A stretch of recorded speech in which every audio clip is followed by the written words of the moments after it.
Шинжлэх ухаан танин мэдхүүн од мөндөр суугийн цаг хугацааны аялал авчруулыг эхэлж байна. Орчуулагч, өгүүлэгч Мөнхбаатар болон Мөнх Зүлмэний бие шинэ дугаараа хүрэхээр бэлэн болоод байна. Манай нэвтрүүлэг танд YouTube-ийн од мөндөр сууг, NTV телевиз болон од мөндөр радио 83.3 болон 107 дэлгөөнөөр хүрч байна. Өнөөдрийн дугаарыг хүссэн хөрөнгөө хүссэн улсаас авираатай Investcore Leasing мөн бид аз жаргалыг үйлдвэрлэдэг ураатай Монголын үндэсний брэнд Bossa кондитерийн бүтээгдэхүүн Монкон Ивент итгэн та бүгд төрөж байна. За өглөөний минь. Өглөөний минь. За хаашаа хизээ рүү аялах вэ? За цаг хугацааны хувьд 1945 оны 8-9 сарын үйл явдлуудыг ярина. Одоо дэлхийн 2 дугаар дайны ерөн сүүлийн 2 сарын үйл явдлыг ярих гэж байгаа гэсэн үг. За газар нь бол одоо Монголыг болон ерөн сүүлийн үед дэлхийн техник одоо соёлын зөвлөн бодлогоор довтолж байгаа гэж хэлж болох юм уу? Тэр бол солонгосын хаагийн талаар ярих гэж байгаамаа. За энэ хоёр дэлхийн 2 дугаар дайны төгсгөлийн солонгос гэхээр ер нь төсөөлөгдөж байгаа гэсэн тийм. Энэ бол хоёр хуваагдсан талаар өнөөдөр ярих гэж байна гэсэн үг. За түүхийнхээ ихэнх хугацаанд солонгос улс нь одоо нэгдмэл вант улс байсан. За ер нь бол тэр нэг Жусон гэдэг улс нь бол нэг 1300-аад оны сүүлээс эхлээд ер нь 19 дэх зуун хүртэл нэг 500 гаруй жил 18 19 дэх зууны сүүл юм тий. Нэг 500 гаруй жил оршин тогтносон нэг тийм улс байгаа. Гэхдээ ер нь бол нөгөө одоо бас л жижиг улсын л тавилантай гэх юм уу дандаа л нөгөө Төв Азийг автгаад ямар их гүрнө ирэх чинь тэрний дандаа төшмөг улс хэлбэртэйгээр ер нь орчиж байсан. Тэгээд алтан улсч байна уу дараа нь одоо их Монголын эзэнт хөрөнж байна уу тэрний дараа мин улс манжийн гүрэнгээл энэ улсууд дандаа нөгөө төшмөг улсын байдалтайгаар тэгж оршиж ирсэн нэг тийм тавилантай улс ихч одоо солонгос улс гэж байгаа шүү дээ. Нэрнийх нь хувьд яг хуу Гүрио гэдэг улсынх нь нэр нь Корея болоод явчихад байгаа шүү дээ. Ер нь зөвхөн монголчууд л ер нь солонгос гэж ер нь нэрлэдэг тий. Бид нар ч нэг эзэнт гүрэн байхынхаа одоо юугаар Гуйлын улс. Тий, гуйлын улс гэж Монгол нэрлэдэг байсан. Тэгэд Солон хаа гэдэг нь болохоор бас нэг юу хойд юан улсын үед байна удаа нэг үсэд явцсан нэр байгаадах шиг байгаад. Тэр нөгөө улсуудыг чи бид нар ч нэг өнгөөр нэрлэн одоо шин юу Непалыг ч гэсэн зөвхөн Монгол балб гэж нэрлэдэг шүү дээ тий. Тэгээд тэр нэг тийм эзэнт гүрний уламжлалаараа нэг ганц бид зөвхөн монголчууд л солонгос гэж нэрлэдэг нэг тийм сонио онцлог байдаг тий. За ингээд одоо 19 дэх зууны сүүлээр буюу орчин үеийн түүх гэдэг зүйлүүд эхэлж байгаа шүү дээ. Тэгэхээр энэ үед бол солонгос улс солонгосын ард түмний дэлхийн техник шинэ нөхцөл байдал. За шинэ хүчин зүйлүүд, шинэ хувь заяа одоо ухтаа авсан байдгаа. За шинэ хувь заяа гэдэг нь одоо өөрсдөөс нь үл хамаарах тийм одоо олон улсын нөхцөл байдал хувь тавилан хүлээж авч байгаа энэ улсыг. За одоо ямар одоо нөхцөл байдал вэ гэхээр баруун талд одоо бууранд оройтж байгаа манжчин улс гэдэг одоо улс байгаад байгаа. За зүүн талд нь эсрэгээрээ Мэйжигийн сэргэлтээр асар богино хугацаанд одоо хүчрэх болсон одоо Японы эзэнт гүрний амбицтай Япон гэдэг эзэнт гүрэн гарч ирж байгаа. За одоо ингээд удалгүй хойд талаас нь бас нэг төгөлж орж ирнэ. Тэр бол хаант Орос улс гэдэг. Үндснээ ингээд одоо гурван их улсын гурван их гүрний одоо тоглолтын одоо уулзуур газар одоо тоглоомын талбар болж ирсэн ийм түүх байгаад байгаамаа. За 1894 онд Манж Японы дайн бол одоо солонгост хэн нөлөөгөө тогтоох вэ гэдэг л дайн байгаад байгаа шүү дээ. Ер нь бол тийм. За энэс ч юм үүдээд аль талыг нь дэмжих вэ гэсэн фракцууд одоо Японы солонгосын улс төрөөс гарч ирж байгаа. За энэ Манж Японы дайнд одоо Сино Japanese буюу хятадын нэрлэж байгаа шүү дээ. Гэхдээ тэр чинь бол одоо оролцож байгаа дайнд оролцож байгаа субъект нь манжчин улс байсан гэдэг утгаараа тийм багтаа шүү дээ. За энэ дайнд бол Япон ялж солонгос түүхэнд анх удаа их газрын нөлөөгүй арлын Японы нөлөөтэй улс болж ирсэн. Урд нь бол түүхийнхээ бүх цаг хугацаанд баруун талаас нөлөөтэй их газрын нөлөөтэй тийм байсан. За ингээд 10 жилийн дараа одоо Япон одоо энэ чинь эхний ээлж нөлөөгөө тогтоочоо тэгээд одоо нөлөөгөө тогтооно гэдэг чинь за соёлын бодлогыг өгүүлж эхэлнэ, улс төрийн бодлогыг өгүүлж эхэлнэ. Тэгээд явандаа ер нь их газарт Японы эзэнт гүрнийг байгуулах анхны түшиж газраа болох гэдэг байгаа шүү дээ солонгосыг тий. За энэ бодлогынхаа хүрээнд буюу 1894 оноос дахиад 10 жилийн дараа гэдэг чинь хэзээ одоо 1910-аад он гэх юм уу 10 он гэх юм уу тэр үед бол Японы эзэнт гүрэн Оросын эзэнт гүрний одоо мөргөлдөн эхэлж байгаа. Хоёулаа нөгөө нэг Орос Японы манжуур тулсан нэг ярьсан шүү дээ. За тэр мөргөлдөн эхэлж Орос Японы дайн гарсан. За энэ дайнд дахиад Япон ялж байгаа. Хоёр дараас их том дайнд одоо Японы эзэнт гүрэн одоо ялтыг байгуулсан. За ингээд солонгосыг одоо Японы нөлөөний бүс мөн гэж одоо олон улсын статус-квогоор хүлээн зөвшөөрч байгаа байхгүй. Энэ ч юм бол хоёлаа яг нөгөө Орос Японы дайн дээр ярьжсэн те. Олон улсын тоглогч муу юм а. Дэлхийн хэмжээний гүрэн муу юм а гэдгийг анх удаа Азиас гарч ирсэн. Одоо тэр том тоглогч муу юм а гэдгийг анх удаа хүлээн зөвшөөрсөн. Тэр тохиолдол болж байгаа шүү дээ. За тэгээд энэний нөлөөнд одоо хамгийн төрүүлж өртөж байгаа хүмүүс нь бол ард түмэн нь бол газар нутаг бол одоо Солонгос гэдэг энэ газар нутаг байна тий. За тэгээд 1910 оноос яасан бэ гэхээр одоо нөлөөний бүс энэ төр гэж ярихаар болоод шууд одоо аннекс буюу өөртөө нэгтгэж авсан. Одоо нэг Орос Кремийг өөртөө нэгтгэж авсан гэдэг шиг тий. Шууд ингэж нэгтгэж аваад одоо албан ёсоор Солонгосыг одоо өөрийнхөө колони болгож авсан. За энэ хооронд чинь ихтэй бас нэг 1897-оос 1910 оны хооронд 13 жилийн хугацаатай тогтсон нэг Солонгосын эзэнт гүрэн гэж байхын үед байгаа. Гэхдээ ер нь бол өөрсдийгөө л ер нь эзэнт гүрэн гэж нэрлсэн. Бодит байдал дээр бол дэлхийн геополитикийн давцанд одоо дэлхийн одоо тоглолтын хүрээнд бол тийм гүрний нөлөөтэй байж чадаагүй л дээ. Зөв өөрсдөө тийм статус тогтоож ирсэн үе байгаад байгаа. За 1910 онд бол шууд Япончууд орж ирэл хааныг нь одоо буулгацсан. Тэгэхээр одоо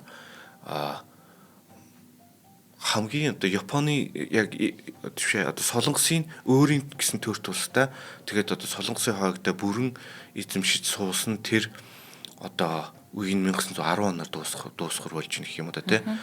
За тэгээд Японы нөлөөнд 35 жил байсан. За энэ бол нэгдүгürt энэ бол тусдаас идэв болох хэвээр.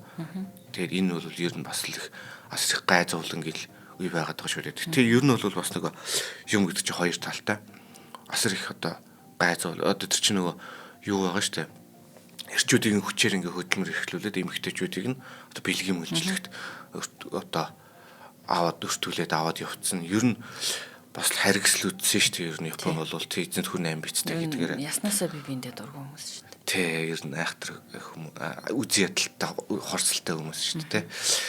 За тэгээд энэ үе бол за эдийн засгийн одоо мөлжлөг явагдаж байгаа энэ соёлын дарлал явагдаж байгаа нөгөө Солонгосын тэр нэг сургуулиуд нь солонгос хэлээр нь хичээл заалгадгүй тий. За тэгээд солонгос хүмүүс Япон нэр авч байгаа юм. Тийм байдлаар одоо нэг үндэсний ондоошлыг нь арилгах гэдэг. Тийм үндэсний ондоошлыг энэ ч одоо колони хамгийн одоо урдаа барьдаг бодлого шүү дээ тий.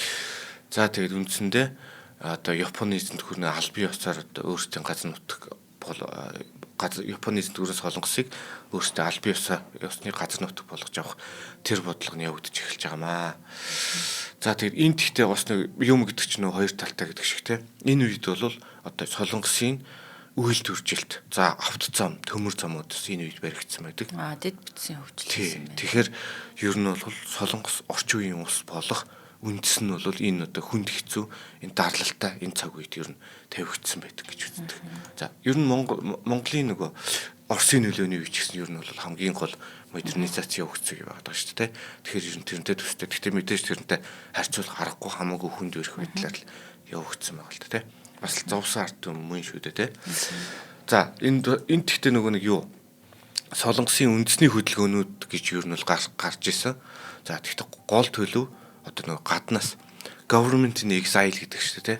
Гаднаас одоо гадны одоо цөлөгцсөн засгийн газар гэх юм уу тий. Цөллөгт байгаа засгийн газар. Цөллөгт байгаа засгийн газар буюу гаднаас тэр улсын одоо эрх чөлөөний тэмцэлд нөлөөлөх гэж оролдож байгаа. Тэгээд ямар нэгэн статус үүсгэх хэрэгтэй байгаа шүү дээ тий. Тэр чинь энэ чинь тусдаа улс тэр чинь хинч одоо манайх бол тусдаа улс юм а гэдгийг ярихгүй болвол хинч хүлийн зөвшөөрөхгүй тэр асуудал олон улсын давцанд яригдахгүй. Тэгэхээр их бага хэмжээгээр яриа л ах хэвээр. Тэгэхээр тэрэг бол бүр шанхаад байгуулжсэн. Одоо Солонгосын одоо төр засгийн газар гэдгийг. Тэгтээ одоо тэрийг бас хинч тоогоогүй л дээ ер нь бол авч хэлэлцэхгүй шүү дээ ер нь бол олон улсын ашиг сонирхолд нөлөөлж чадах хөшүүрэг байна уу гэдгээс л хамаарна шүү дээ. Тийм хөшүүрэг байхгүй бол одоо сонсон ч сонсоогүй юм шиг л байгаад байгаа хөөхгүй тий. За энэ үед ч юм бол бас нэг юуны Японы цэргүүдийн эсрэг солонгосчууд бас тодорхой хэмжээнд цэргийн үйл ажиллагаа явуулж байгаа юм бас нэг гадны янз бүрийн дэмжлэгтэйгээр тий. За тэр үед бол одоо манжуурт одоо Японы засгийн газрын эсрэг байлжсэн тэр цэргүүд дотор одоо бид нарын сайн мэд Ким ирсэн гэдэг тэр хүн одоо залуу байхдаа байлжсэн гэд. За эндээс бол одоо ингээд бидний мэдих зарим нэг хүмүүсийн нэр гарч ирнэ, бидний мэдих солонгос түүхүүд ороод ирэх юм байнамаа. За тэгэхээр хоёул засарлаад эхний ивент итгэжээд За, байна тийм. За өнөөдрийн дугаарыг маань хүссэн хөрөнгөө хүссэн улсаас авираа те Invescore ивент итгэн хамтран ажиллаж байна. За гадаад байгаа монголчууд их орондоо те Монголдо санхүүгийн үйлчилгээ авах ер нь бол маш төвөгтэй байдаг. Учир нь ягаад тэгэхээр нөгөө манай нөгөө KYC гэдэг Know Your Customer гэдэг дээр бол нөгөө хүн өөрөө биеэр ирж манад Монгол дансанд нээх боломжтой байхгүй. Тэгээ биеэр ирж нээсэн дансан дээр интернет банкны эрх аваад ч юм уу дансаа удирдах эрх болдог. Тэгэхээр гадаадд байгаа Монголд орой хэдэн жил ирээгүй эрх төлөвлөгөөгүй хүмүүс маш их байдаг. Монгол улсын иргэд тэгсэн мөртлөө Монголдо байгаа банк санхүүгийн үйлчилгээ авах боломж нь харьцангуй хязгаарлагдмал байдаг. За тэгэхээр ийм нөхцөл байдал байдаг. За тэгэхээр Invescore маань энэ асуудлыг цогцоорон шийдвэрлээд iLease лизингийн үйлчилгээг санал болгож байгаа юм байна. За хувь лизингийн эрсдлийг бодвол хамаагүй найдвартай мөн зөвхөн гэрчилгээ гарсан те үйл хөдлөх хөрөнгөний гэрчилгээ нь гарсан бол хүссэн орон сууцсан автомашинаа гадаад байгаа аль нэг улсад те хөдөлмөр эрхэлж байгаа орлогоо баталгаажуулаад Монголд худалдан авах боломжтой. За мэдээж дийлэнх нөгөө гадаад ажиллаж байгаа монголчуудын бол одоо л өөрчлөгдөж байгаа л да. Гэтэ хамгийн ихний ач холбогдолтой зорилго бол Монголд орон сууц худалдаж авах байдаг. Тэгэхээр нөгөө гадаадд байгаа дэдийг учраас тэнд байгаа орлогыг нь Монголын банкуд хүлээн зөвшөөрөхгүй өөрөө биеэр иржтэй энэ асуудлыг шийдвэрлэнэ гэдэг өөрөө цаг хугацааны хувьд мөнгө санхүүгийн хувьд маш чирэгдэлтэй. Тэгэхээр Invescore маань iLeasing үйлчилгээгээр энэ асуудлыг шийдээд байгаа юм байна. За тэгээ та бүхэн iLeasing-ийг ашиглаад гадаад амьдардаг, гадаадд тодорхой тогтмол орлоготой бол энэ үйлчилгээг ашиглаад Монгол үйл хөдлөх хөрөнгө худалдан авах бүрэн боломжтой юм байна. За тэгэхээр ямар шаардлагууд байгаа вэ гэхээр тухайн улс орондоо 6-аас дээш сар ажиллаж амьдарсан 21 нас хүрсэн Монгол улсын иргэн байх. За тэгээ Монгол улсад одоо банк санхүүгийн байгууллагт муу болон шүүхийн шийдвэрээр төлбөрийн үлдэгдэлгүй байх. Тийм тохиолдолд та iLease аппликейшнээр ашиглаад iLease вебсайт хуудасаар нь ашиглаад ороод хүсэлтэд цахимаар илгээгээд хүссэн үйл хөдлөх хөрөнгөө хөдлөх болон хөдлөх хөрөнгө байна. Тэрийг хэрэгсэлдэг чинь худалдан авах боломжтой.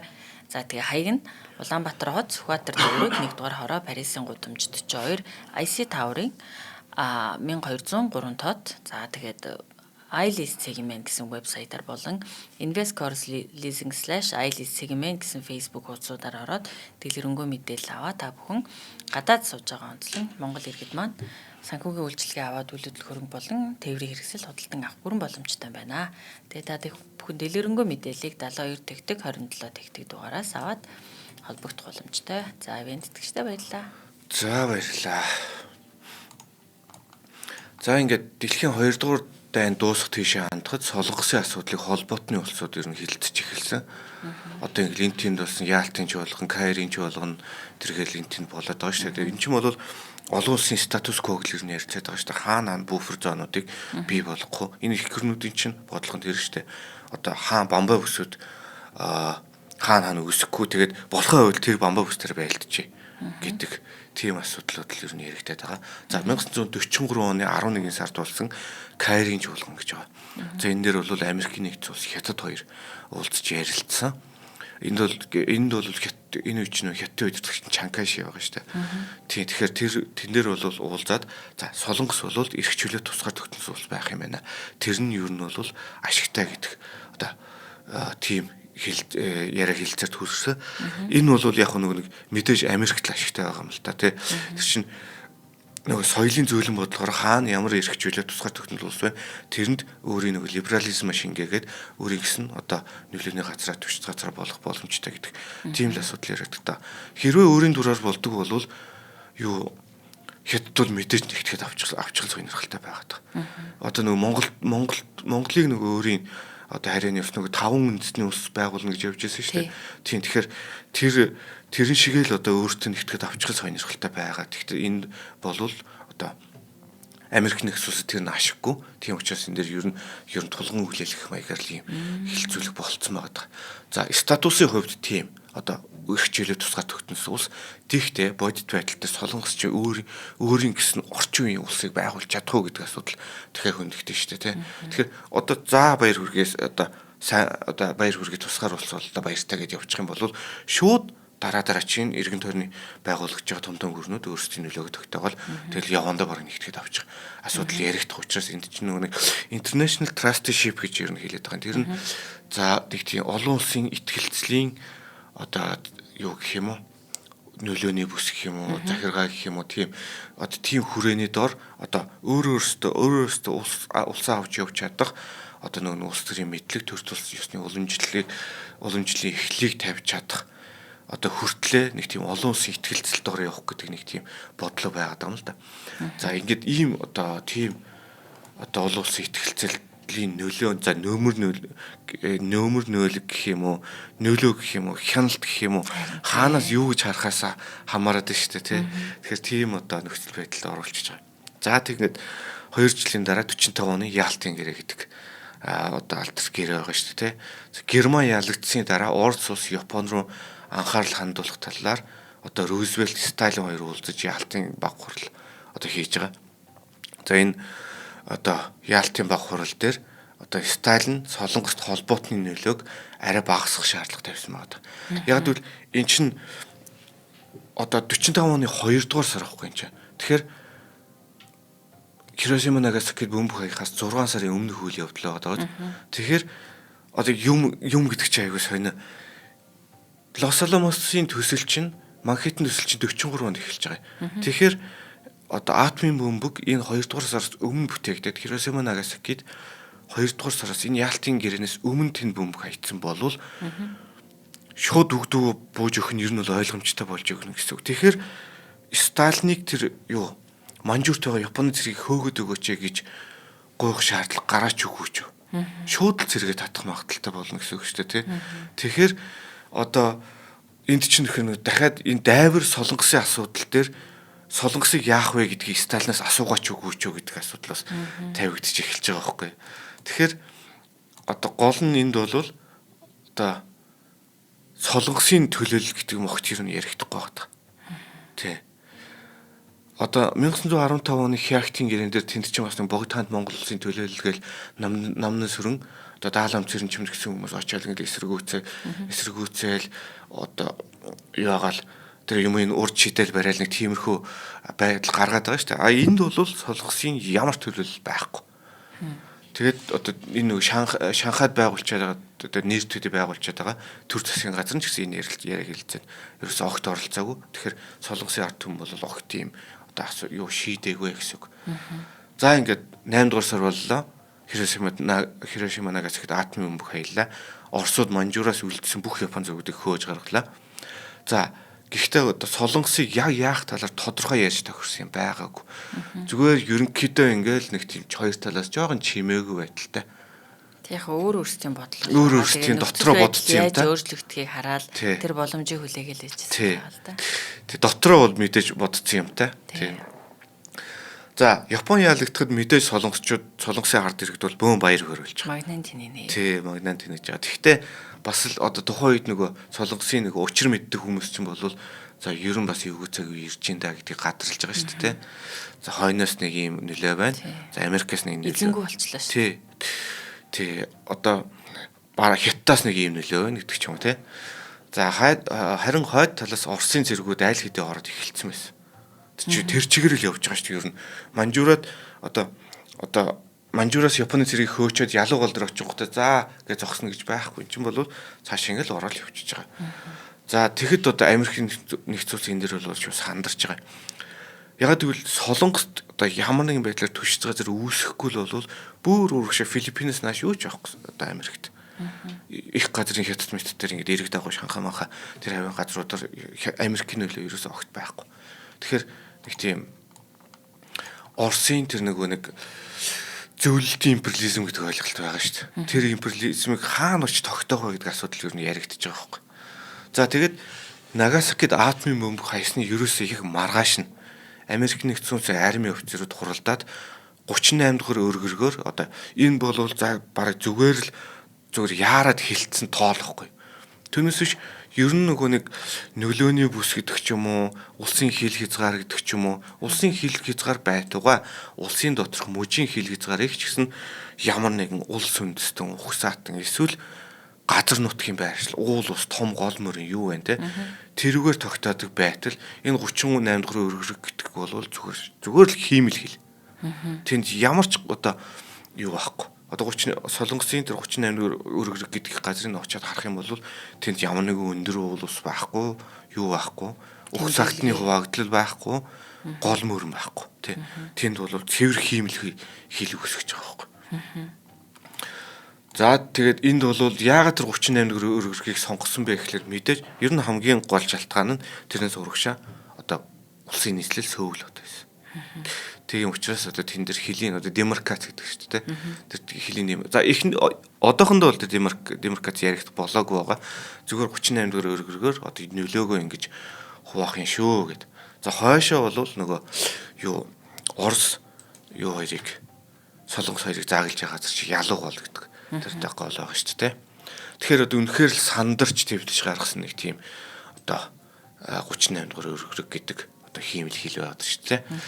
За энд бол бас л Солонгосын ямар ч төлөөлөл байхгүй. Тэр ч байтугай одоо ингээд юу Америк нэгдсэн улсад Солонгосын талыг хариуцсан мэрэгчлэтнүүд гэж байдаг. Тэр мэрэгчлэтнүүд хүртэл оролцож юус амжаагүй гэж байгаа байхгүй. Тэгэхээр одоо юм аргагүй шүү дээ бодоод үз. Зөвхөн одоо юу атомын бүх хайсанд маргааш нь болж байгаа асуудал байхгүй. Харин тийм. Тэгэхээр хэдэн сарын дараа биш, хэдэн жилийн дараа биш. Ядаж 7 хоногийн дараа байсан бол дахиад арай илүү бодтой. Тийм. Тэгэхдээ эн чинь бол үнэхээр бас нөгөө юу Солонгосын ард түмнийг тэгж хувааж гинэ гэдэг нь одоо юу л ахгүй. Ямар ч тийм одоо хуваах үндэслэл байхгүй. Одоо зөвхт ингэж хуваах нь зөв юм аа гэсэн зөвтгөл байхгүй гэсэн.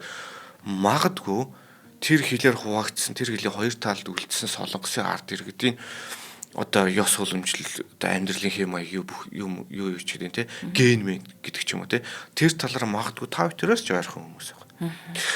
Тийм одоо нөхцөл байдал үүссэн байна. За энэ талаар одоо Оростой мэдээж хэлэлцээр хийн.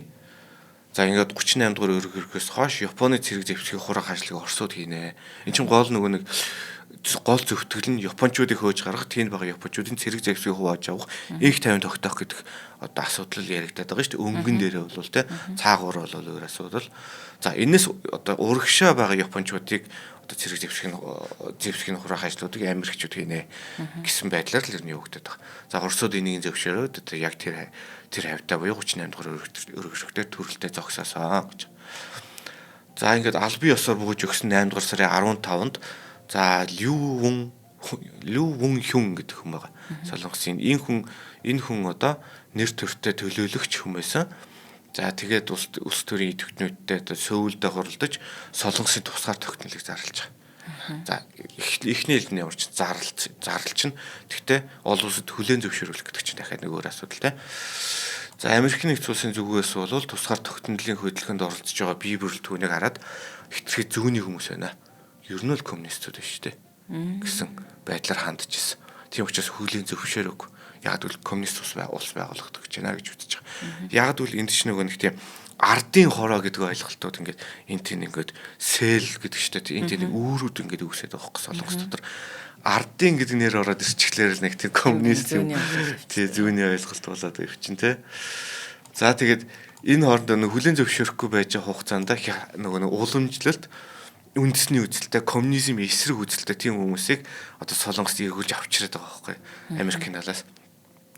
За Японоос үлдсэн засаг захиргааны тогтолцоог хэвээр наадгалсан. За зарим нэг Японы албан тушаалтныг хүртэл үргэлжлүүлээд одоо тэн чинь бас нэг ямар нэгэн захиргаа хэрэгтэй байдаг шүү дээ. Шууд өөрсдөө очиж суучих нь хаашаа. Тэгэхдээ энд одоо тэр ингээд засаг захиргааны үйл явцыг барьжсэн ямар хүн байна, ямар тогтолцоо тэрийг тодорхой хэмжээний хадгалах тийм ажлууд хийгээд. Энд бол солонгосчууд маш их дургуутчихсан.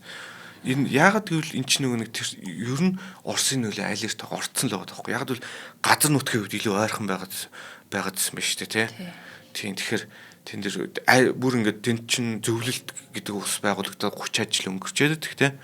Баг одоо арай 30 хүрэхгүй 27 8 жил өнгөрчээд тэгтэй.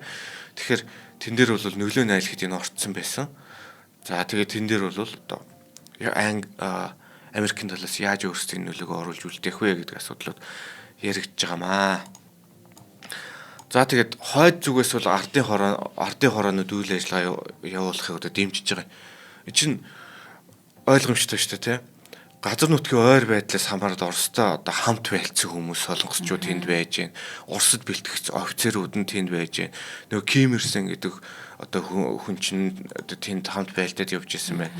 За тэгвэл бол Ким Ир Сенийг тухай эн чинь нөгөө нэг хаан засгаас гараад нүснийх удаагүй байгаа. Хаан засгаас гарчлаа. Японы колоничлалд орчлоо. Тэгэхээр солонгосын иргэдийн ой санамжинд болвол болж игэл буцаад хаан засгаас сэргийлэх гэдэг ойлголт байдаг.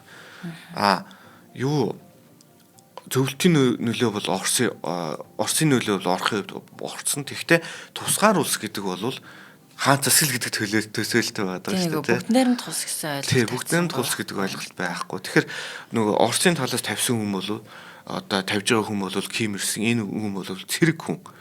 Цэргийн одоо офицер хүн. Тэгэхээр энэ улсын удирдагч болно гэхээр одоо солонгосчууд бас л их гайхаж хүлээж авсан байгаа юм л да. Тэгэхээр энэ нэг тийм эргэлзээ, тэнэгэлцлийн үе гэж юу нэрлээд байгаа юм солонгосын түүхийг бол.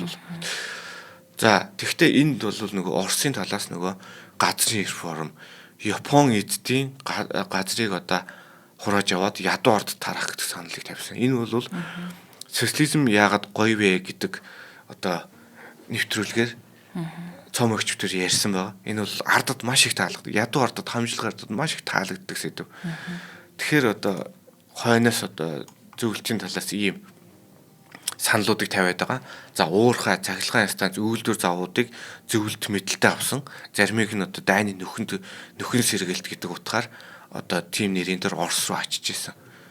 Тий. За ингээ хойд зүгт Оросууд бэлэн загвар суулгах гэж оролдоод исэн. Шууд зөвлөлт загвараар яваа. Социализм байгуулаа гэдэг. Одоо юу л байгаад байна шүү дээ, тий. Манай Монголд бас тэрийг хэрэгжүүлээд явсан. За өмнөдөд бол Америкчууд илүү нөгөө натурал бааз суурийг үүсгэх гээд аль болох либерал ус байгуулах гээд ингээд үзээд байгаа. За энэ дээр одоо Америк, Орос хоёр бол одоо тэр 5 жилийн нөгөө ихтгэлцлийн гэрээ гэж байгаа шүү дээ. Тэрний төгсгөлд одоо айлал хоёулаа ингээд нөлөөгөө татна. За тэгээд солонгос бол бие даасна тусгаар улс болно гэдэг дээр одоо өнгөн дээрээ хүлээн зөвшөөрсөн. Гэхдээ хоёулаа дотроо ер нь мэдчихэж байгаа. За ер нь л тэхэргүй болчлаа да. Энэ яг л одоо татцсан байгаа 38 дахь өргөрөг гэдэг энэ хиймэл зурвсараа энэ улс баг 2 хуваагдахар болцсон юм байна да гэж ер нь дотроо хоёулаа мэдчихсэн гэж харагдаж байгаа байхгүй юу. За ингээд төлөвлөл байсан юм шүү дээ. Өнгөндөө бол тиймтэй одоо энэ хоёрыг эднэрийнхтэй тусаа нийлүүлнэ гэж боловч дотроо бол өөрийн эрх шан одоо ашиг сонирхол иргэшээлд байлгах сонирхолтой. За ингээд 5 жил өнгөрчихөж байгаа юм. За энэ 5 жилийн хугацаанд одоо хоёр өөр амьсгалтай, хоёр өөр сэтгэхүйтэй, хоёр өөр өнгө төрхтэй, хоёр өөр эдийн засгийн тогтолцоотой, үзэл сурталтай, үнэт зүйлтэй тийм хүмүүс бий болж эхэлж байгаа байхгүй. Хойд нутагт болохоор социализм гээл ингээл бадраалаадаг. Урд зөгт болохоор илүү нэг тийм бодиттой бад суурьтай улс байгуулчих гээл үзээд байдаг. Ийм одоо нөхцөл байдал үүсэж байгаамаа. Энэ хүчний тэнцвэр гэдэг одоо үзэгдэл чинь геополитикийн хүчний тэнцвэр гэдэг үзэгдэл чинь жижиг улсуудыг ингэж л хувааж байгаа байхгүй тий. Солонгосчууд өөрсдийн одоо саналыг огт хэрэгсэх, солонгосчуудын саналыг огт хэрэгсэхгүйгээр бүх асуудал шийдэгдсэн байна. Эндээс хүйтэн дан гэдэг юм чи эхэлж байна тий. Их гүрнүүд өөрсдийн хил хязгаарын асуудлаа шийдчихэд дараа нь нөлөөний асуудлаа дам дайнаар шийддэг тий. Прокси вар буюу нэг ч дам дайн гэж орчуулад байгаа. Одоо ч гэсэн Орос ба өрний дайн гэж одоо харагдаж байгаа. Энэ бол бүр алстаа Америк нэгдсэн улсын жинхэнэ дайсан нь бол хятад гэдэг асуудал одоо яригдж шүү дээ тий. За тэгэхээр одоо хятадаас бүрэн хамааралтай мөртлөө Америкийн загвараар явдаг манайх шиг улсад маш чухал шийдвэрүүд ер нь алстай ер нь гарна гэж ер нь бодох юм байлээ шүү дээ. За 1946 онд зөвлөлт Америкийн хамтарсан хороо хуралдаад нэгч зөвшөлтсөлж ерөөсө хүрээгүй. Ягаад гэвэл одоо зөрчил нь бодитоор илэрч эхэлж байгаа байхгүй тий. За зөвлөлт энэ дээр бол нэг зайлшгүй бас хэрэглээд байгаа юм л да. Ардынхын шийдвэрийг дагая гэдэг. Ягаад гэвэл ард нь нөгөө либерал боловсрол байхгүй шүү дээ. Зүгээр социализм маш гоё санагдаад байгаа тий. Тухайн солонгосын нийгэмд Америк оролцохыг ерөөсөө хүлээн зөвшөөрөхгүй. Америк бол нэгдүгээр асар хоол байна тий. Тэгэхээр ер нь бүгдээр хүлээн зөвшөөрөхгүй ойлгомжтой л байгаад байгаа юм л да. За тэгэхээр зөвлөлтийнхэн бол энийг мэдрээд за асуудал ярих гэж байгаа юм бол өөрсдийнх нь төлөөллийг оруулж ирээл гэсэн юм яриад байгаа. Гэтэл Америкийн талд олигтой төлөөлөл ерөөс байдгүй. За ерөнхийдөө ингээд иргэд ирсэн социализмын баланд маань сурсан байдалтай тийм байдалтай болчиход байгаа. За ингээд яг ийм үед бол одоо нэг чухал одоо маневр хийж байгаа Америкийн талаас тэрэг хоёлыг нэг хамтран ажиллагч ярьчаа. Тэгээд За тэгээ. ярий те. За цаг хугацааны аялал нэвтрүүлгийн өнөөдрийн дугаарыг бид аз жаргалыг үйлдвэрлэдэг урайтай үндэсний чихрийн брэнд Монконди ивент итгэж байна. За Монконди брэнд нь гал улаан морин жил зориулан цагаан сарын коллекц бүтээгдэхүүнээ гаргаад байна. Улаан шанц шоколадын чихэр нь арц болон цэцгийн амттай, цагаан шанц шоколадын чихэр нь таргины амттай юм байна. Мөн цагаан сарын баярт зориулан хуурсан шар будаатай шар сүний limited edition бүтээгдэхүүнийг мөн гаргаад байна. Цагаан сараар их хэмжээний мөнгө гадагшаа гардаг тул та бүхэн үндэсний үйлдвэрлэлд дэмжиж тэр мөнгө баялагийг дотооддоо үлдээгээч гэж уриалмаар байна. За худалдаалж байгаа цэгүүд нь бол баруун дөрвөн зам болон 5 шард байдаг боосоо агуулах худалдааны төв мөн бүх сүлжээ дэлгүүрүүдийг бөөний төвүүдээр худалдаалагдаж байгаа юм байна. За та бүхэн Монконди Facebook хаягаар ороод чат ботоор онлайн захиалгахыг боломжтой. За орц найрлагууд нь айгу таалагдж байна. Шоколадын чихэр нь арц болон цэцгийн амттай. Тэгэхээр нөө цагаан эдэг Монгол уламжлалт нөгөө биднэрт нэгэ дассан амтлагыг сайжруулж өгöd шүү дээ. Тэгээ эдний нөгөө шар будаатай шар сүний чихэрэнд нь юу нэг туртай л та гоё амттай байдаг. Ирээс шиг мөртлөө гоё байдаг. Тэгээ шар сүү чинь нөгөө пробиотикор айгу байлиг. Тийм байгаа. За мөн тэгээд бос агуулах худалдааны төв сонгон хайрхан 4-5 шард байдаг юм байна. За тэгээ худалдааны төв 2 нь баруун 4 зам мөн бүх сүлжээ дэлгүүрүүд зах бөөний төвөөр худалдаалагдаж байгаа. Мөн Монконди Facebook хуудсын чат ботоор ороод та бүхэн онлайнаар захиалга хийгээд хөрвүүлэх боломжтой. Та бүхэн дэлгэрэнгүй мэдээллийг 75 тэгтэг 8888 75 тэгтэг 8888 мөн Монконди цэгийн мэн веб хуудаснаас ороод дэлгэрэнгүй мэдээлэл авах боломжтой. За өнөөдрийн ивент итгэгчдээ баярлалаа. Тэгэхээр сар шинийхээ 5-ыг ч гэсэн гоё үндэсний брэнд бүтээгдэхүүнээр Монгол уламжлалт амт шингэсэн бүтээгдэхүүнээр чимбэл гоё санагдчих. За баярлалаа. За ингээд ерөөсө зөвшөлтсөлд хүрэхэ бойлсон. Одоо улам л одоо хуваагдах тэр тавилан руугаа л ойртоод байна шүү дээ. Аачлаа. За тэгэхээр Америкийн талаас яасан бэ гэхээр асуудлыг нөөб дээр аваач тавьд юм байгаа ч. Тий. Тэгэхээр одоо нөөбийн ерөнхий ассамбле гэж байгаа. Тэнд Орос бол гишүүн болоод явж байгаа. Ингээд үндэсний сонгуул явуулах юм болвоо. За тэгсэн чинь одоо зөвлөлтийн тал нөөбийн одоо комиссийг ерөөсө хойд нутг руу оруулдгүй. Та нар өөрсдийнхөө нөлөөг одоо Америкийн нөлөөг л оруулах гэж байгаа үстэй. Та нар Америкийн ажлыг хийх гэж байгаа үстэй гэж ерөөсө оруулдгүй хойд нутг руу.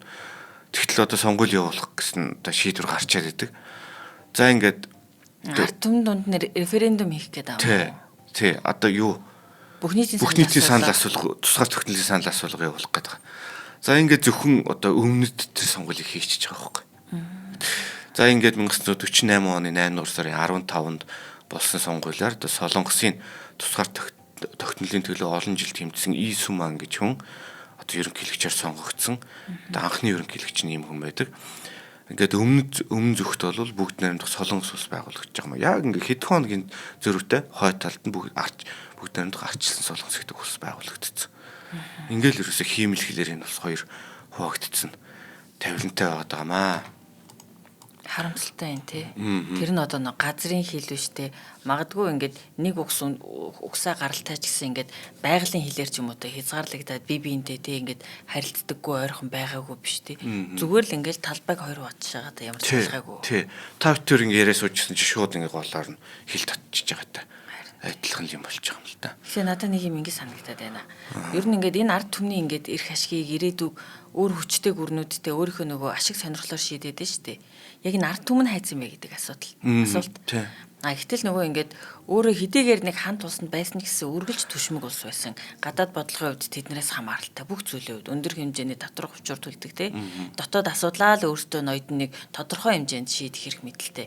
Хоёрдугаарт Японы дарлалт 35 жил байсан энэ хооронд явсан тэр империалист Японы бодлого нь өөрөө тухайн ард түмний үндэсний ой санамжийг гайхалтай устгацсан юм шиг санагдлаа. Үндэсний ой санамж байхгүй байна гэдэг чинь бид нэр үндэстэн гэдгээрээ цаашаа хаашаа явахгүй бид нэр юу вэ хэн байсан бэ гэдэг чинь огт байхгүй болчихж байгаа ялгаагүй шүү дээ. Тэгэхээр тэр ер нь айгүй дутмаг байсан болохоор магадгүй нөгөө яг энэ ард дэрэгдийн оролцоо энэ төр харьцангуй бага байсан болоо. Тэгэхээр нөгөө ер нь аливаа үндэстний ой санамжийг арилгана гэдэг хамгийн урвшигтай юм байгаа зү. Тэр чин түүх, суртал ухуулга, манипуляцтэй дандаа хий хоосон хуурамч юмудаар тэр хүн зүгээр л итгүүлчихэж байгаа явдал шүү дээ. Тий. Энэ Японы колони байсан л гэж бодож байгаа байхгүй. Энэ урд нь ийм хаант улс мус байсан. Жосон гэсэн 500 жил тогтсон улс мус байсан. Тэрийг ерөөс хойшоохгүй. Эсэргээрээ ч яг ялгаатай нь Монгол бол 19-с 21 оны хооронд 2хан жил өөрийн төр тулсаа алдаж исэн түүхтэй байдаг шүү дээ хятад тий. Тэгэхээр 35 жилийн дотор ерөөсөө дэлхийн ой санамжнаас ч гэсэн энэ бол улс байсан шүү гэдэг юм ярилцж байгаа байхгүй. Орчин үеид маш эзэгтэй үйл таарчж байгаа юм л да. Яг тэр 30 Японы колони байсан тэр 35 жил нь яг дэлхийд модернизац явагдаж исэн. Олон улсын статус кво гэдэг асуудал яригддаг болсон. Геополитик буюу дэлхийн хэмжээний улс төр гэдэг яригддаг болсон. Тийм цаг үе дээр л яг хаягдаад үлдсэн. Тийм байна. Нэг хязгаар нутгийн ямар ч мэдээлэлгүй, мэдлэггүй, юу ч хөө ингээд нэг арт түмэн зүгээр нэр үндэсний ой санамж байх юм бол арт түмэн зүгээр л бүлэг хүмүүс шүү дээ. Зүгээр л homo sapiens дээ. Тий, зүгээр л. Яг л тийм болгоцсон. Тийм болгоцсон. Тийм одоо хэцүү тавилан. Тохиолдчихээ. Ингээд ерөөсөө сар хүрэхгүй одоо хугацааны дараа зөвлөлтийн нэмэлттэй одоо Ким ирсэн гэдэг хүн маань одоо дээд удирдахч болж гарч ирсэн. Одоо ингээд шал өөр замаар яваад хөгжсөн. Одоо тэгээд одоо юу н зөвлөлт социалист бүгд найрамдах улс гэдэг одоо хойноос дэмжижсэн тэр одоо тэжээгч гэх юм. Одоо үзэл сурталаар бас түшиж төлжсэн тэр улс нь байхгүй болцсон.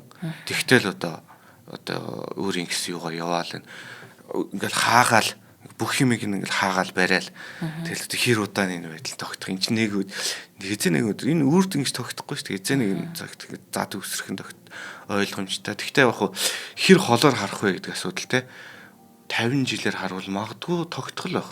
100-аар харуул одоо яа 100 жилээр харуул яах гэдэг чинь те Америкоос өөрөө жоох юу гүтэх гэдэг нь Америк Европ хоорондоо бас яах гэдэг нь те дахиад энэ одоо ч өрн дэлхийн өөрөө газрын зураг өөрчлөгдөх гэдэг шүү дээ. Бид нар нөгөө глобалчлал, даяарчлал те нийтийн нийтлэг гэсэн нийтлэг эрх ашиг, нийтийн сайн сайхны төлөө, нийтийн амар амгалан их тайвны төлөө гэдэг байдал ер нь бол нэг 90-ад он бол хүн төрөлхтний хамгийн сайхан хугацаа байсан гэдэг яг үнэн болоод байна. Тэр үед нэг тийм утопийн мөрөөдөл, итгэл үнэмшил хүн болгонд байсан.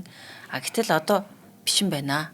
Хэдийгээр одоо бол яг энэ нэг ашиг сонирхлын харагдаж байгаа боловч гол ингээд өглөөр асуудал нь бол ерөөсөө хүн амын тоо тэднийг хооллох ашиг сонирхлын асуудал байхгүй. Тэгэхэд нэг тийм утопийн нийтээрээ арчилсан чөлөөтэй ах дүүс гэдэг ойлголт байхгүй болоод өөрсдийн эрх ашиг, өөрсдийн эрх ашигыг л хамгаална гэдэг байр суурьнд одоо хүрээд байна. Тэгэхээр магадгүй 100 жилийн дараа дэлхийн 90-ад онд бид нэр явж байгаа гэж бодож исэн чигээсээ миний хувьд өөр тийшээ яваад эхэлж байгаа юм шиг. А тэрэн дэхтэй бас нэг тийм буруу зүйл байгаа гэж санахгүй байна. Ягаад тэгэхээр ер нь бол байгалийн шалгарлын хууль хүчтэй нүлдэж хүч нь идэгддэг. хорвоогийн жамл яваад шүү дээ. А гэхдээ жижиг улс гэхэд бид нар тэгвэл прейтэй эдшин байна гэж ойлгож ерөөсөө болохгүй. Үндэсний ухамсар жижиг улсын энд яг иймэрхүү нөхцөл байдал жижиг улсын баримталж болох зөв бодлогод хувилбарууд байгаа шүү дээ. Реал политик гэдэг юмчлал энд яригдсан шүү дээ. Жижиг улс хэрнээ өнөөдөр өмнөд солонгосын байгааг харалтаа. Дэлхийг ерөөсөө байлтан дагуулж зөөлөн хүчний бодлогоор байгалийн баялагаар баялаагүй ш. Байхгүй. Агуу гайхуулах түүх байхгүй. Бид нар цаа Чингис хаан гэж зарж идэж болоод байна те. Тийм юм байхгүй. Гэтэл дандаа хүний бүтээсэн зүйлээр хүний бүтээж болох зүйлээр тэрийг борлуулад гайхалтай хөдөлмөрч тэгээд их сонин тавилантай улс байгаад байгаа шүү те. Тийм байна. За өнөөдрийн нэвтрүүлэг нэг иймэрхүү байна да. За баярлалаа. Сонирхолтой байлаа. За ингээд шинжлэх ухаан танин мэдхүн од мөндөр сүгийн цаг хугацааны аялал нэвтрүүлэг та бүгд түрлээ. Орчуулагч, өгүүлэгч Мөнхбаатар болон хөтлөгч Мөнхцөл миний би энэ дугаараа хүргэлээ. Манай нэвтрүүлэг танд YouTube-ийн од мөндөр сүг, NTV телевиз болон од мөндөр радио 83.3 болон 107 дэлгэнээр хүрч байна. Өнөөдрийн дугаарыг хүссэн хөрөнгөө хүссэн улсаасаа урайтай Investcore Leasing би даз жаргалыг үйлдвэрлэдэг урайтай Монголын үндэсний чихрийн брэнд Moncondo Event итгэлээ. Баярлалаа. За баярлалаа. Нэвтрүүлгийг хүлээн авсан Нарны аймгийн монголчуудаа баярлалаа. Од мөндөр сувг нь энэ мэдчлэн таны мэдхүйн мянган нэвтрүүлгийг 2026 оны 7 сарын 1 хүртэл та бүхэндээ хүргэх юм. Их хэлээрээ шинжлэх ухаан танин мэдхүйг түгээхийн үлсэд нэгтгэх хүсвэл та бидэнд хандив өгөх боломжтой. Жилдээ ганцхан удаа 100,000 төгрөгөөр биднийг дэмжснээр шинжлэх ухаан танин мэдхүйг түгээх энэ үйл хэрэг амжилттай үргэлжлэх юм. Од мөндөр нэр дээрх Удаагшлын банкны дансага 4191 Тэг 4518. Та 100,000 төгрөгөө шилжүүлэхдээ гүйлгээний утга дээр нь өөрийн нэр болон утасны дугаараа заавал бичээрэй. 100,000 төгрөг хандалснаар Од мөндөр сувгийн алтан гишүүн болох юм а. Шинжлэх ухаан, танин мэдхгүй Монголд ялах болтугай.